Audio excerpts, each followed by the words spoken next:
Hello friends, ಎಲ್ಲ ಚಪ್ಪರ್ ಹುಡುಗರಿಗೂ ಒಂದು ಮಾತಂತೀನಿ. ಚಪ್ಪರ್ ಹುಡುಗರಿಗೆಲ್ಲ ಒಂದು ಮೋಟಿವೇಶನ್ ಸ್ಪೀಚ್ ಕೊಡ್ತೀನಿ. ಚಪ್ಪರ್ ಹುಡುಗರು ಅಂದ್ರೆ ಯಾರಂದ್ರೆ ಸ್ಕೂಲ್ಗೆ ಹೋಗಲ್ಲ, ಸ್ಕೂಲ್ಗೆ ಅವ್ರ ಅಪ್ಪ ಅಮ್ಮ ಸೇರ್ಸುದ್ರೇನು ಹೋಗಲ್ಲ, ಸ್ಕೂಲ್ಗೆ ಹೋಗುದ್ರೇನು ಪಾಸು ಆಗಲ್ಲ, ಕೆಲ್ಸಕ್ಕೆ ಹೋಗಲ್ಲ, ಅವ್ರ ಅಪ್ಪ ಅಮ್ಮ ಮಾತೇ ಕೇಳಲ್ಲ, ಅವ್ರಿಗೆ ಇಷ್ಟ ಬಂದಂಗೆ ಆಡ್ತಾ ಇರ್ತಾರೆ. ಮತ್ತೆ ಏರಿಯಾದಲ್ಲಿ ಎಂತ ಕಂಟ್ರೋಲಿ, எனக்கு அந்த அண்ணா தெரியும், ಇವ್ರಿಗೆ ಮಾಮ ಹಿಂಗ ಅನ್ಕೊಂಡು ಒಂದ್ 2-3 ಪಂಚ್ ಡೈಲಾಗ್ ಎಲ್ಲ ಹೊಡ್ಕೊಂಡಿರ್ತಾರೆ.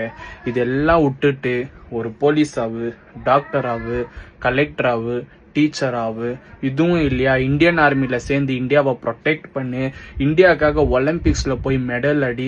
இதெல்லாம் பண்ண முடியலனாலும் சும்மா இருந்து ஒரு 4 பேருக்கு நல்லது செஞ்சு நல்லா படிச்சு நல்லா வேலைக்கு போய் வீட்டை பார்த்துக்கின்னு இருந்தாலே போதும்.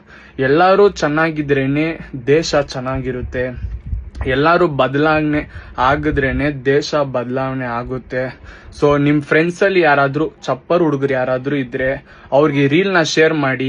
ಅವ್ರು ಇವಾಗ್ಲಿಂದ ಚೇಂಜ್ ಆಗಿ ಬದಲಾವಣೆ ಆಗ್ಲಿ. ಎಲ್ರೂ ಬದಲಾವಣೆ ಆಗಿದ್ರೇನೆ ದೇಶ ಬದಲಾವಣೆ ಆಗುತ್ತೆ ಅಷ್ಟೇ.